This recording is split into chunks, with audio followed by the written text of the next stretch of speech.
मेरी ज़िंदगी है 2 का तीसरा एपिसोड आ चुका है और इसमें बहुत ही ज़्यादा इंटरेस्टिंग स्टोरी दिखाई गई है। जैसे कामयार को बहुत ज़्यादा चोटें लग जाती है क्योंकि कायरा के भाई ने उसे बहुत ज़्यादा मारा था और वो हॉस्पिटल में एडमिट हो जाता है। तो और हॉस्पिटल में एडमिट कायरा खुद करती है और उसका भाई लेके आता है और उसे कायरा का भाई को कायरा बहुत ज़्यादा डांटती है, कहती है इसे बहुत ज़्यादा शेर बनने का शौक़ आ रहा था और इसने बहुत ज़्यादा बुरी तरह पीटा है उसे।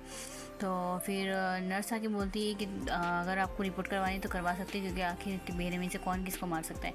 तो वो कहती है अब्बा को अभी तक मालूम नहीं है और उन्हें मालूम पड़ेगा तो बहुत ज़्यादा चिल्लाएंगे। तो कायरा अपने भाई को बहुत ज़्यादा चिल्लाती है और वो सोचती है अगर वो रिपोर्ट लिखवा देगा तो उसके अब्बा को पता चल जाएगा।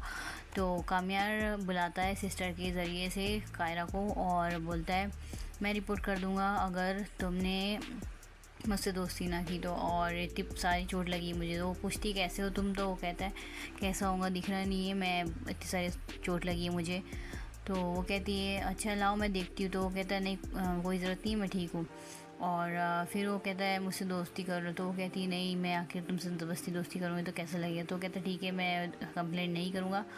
और उन लोग घर चले जाते हैं और बहुत ज़्यादा परेशान होती है कायरा और अपनी बहन से बात करती है। तो पता नहीं कैसा इंसान है वो। तो वो कहती है किसी भी तुम चक्कर में ना पड़ना, उसकी बहन बोलती है, और हमें बहुत सारी जिम्मेदारी है।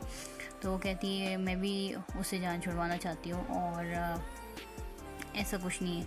तो फिर रात में कायरा देखती है कि वो बाहर खड़ा होता है और कामयार और उसे देखकर चुपचाप खड़ा हो जाता है। तो वो आके बाहर मना करती है और कहती है यहाँ से चले जाओ मेरी गली से, तुम यहाँ क्यों खड़े हो।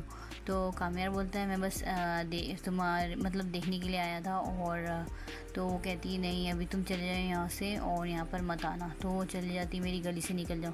तो कामयार चला जाता है और कायरा उसे देखती ही गया है कि नहीं और उसे जाने को कहती है। तो फिर अगली सुबह वो अपनी बहन को बताती है नाश्ते के टेबल पे कि कामयार आया था यहाँ पर। तो वो चौंक जाती है और बोलती कैसे तुम्हें पता। तो वो कहती है मैं उसे मना करके आई हूँ। और फिर वो जा रही होती है अपने अब्बा के साथ में यूनिवर्सिटी। तो वो देखती है कि वो कार में बाहर सो रहा है और कायरा की बड़ी बहन के लिए एक रिश्ता आया होता है। उसकी अम्मी कहती है तुम कहो तो हम बुला ले उसे।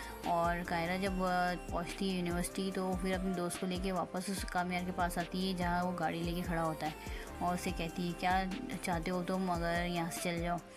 तो वो कहता है तुम मेरे साथ एक कॉफ़ी पी लो। और कामयार की माँ जो है बहुत ज़्यादा परेशान हो जाती है क्योंकि वो रात से घर नहीं आया था। वो उसकी दोस्त को भी बोलती है।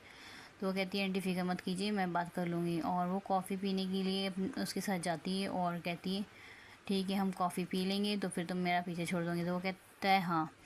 और फिर वो दोनों कॉफ़ी पीते हैं और कामयार के जो डैड होते हैं वो बहुत ज़्यादा परेशान हो जाते हैं और वो ऑफिसर को कहते हैं कि पता लगाओ कहाँ है, रात से घर नहीं आया है कामयार।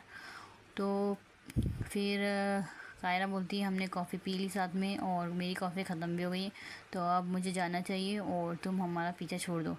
तो कहता है नहीं। फिर कायरा को फ़ोन आता है क्योंकि उसके जो पेरेंट्स होते हैं उनको पुलिस चौकी में बुला लिया जाता है और उनसे पूछताछ हो रही होती है। तो वो कहते हैं हमारे कोई ज़िम्मेदारी नहीं है और बल्कि उसने हमारी कार जलाई थी। तो वो कहता है पुलिस वाला आप लोग सीधे रहिए, मैं आपसे इन्वेस्टिगेशन कर रहा हूँ। फिर कामयार आता है और कहता है इनकी कोई गलती नहीं बल्कि मैंने ही इनकी कार जलाया था तो केस मुझ पर बनना चाहिए इन पे नहीं।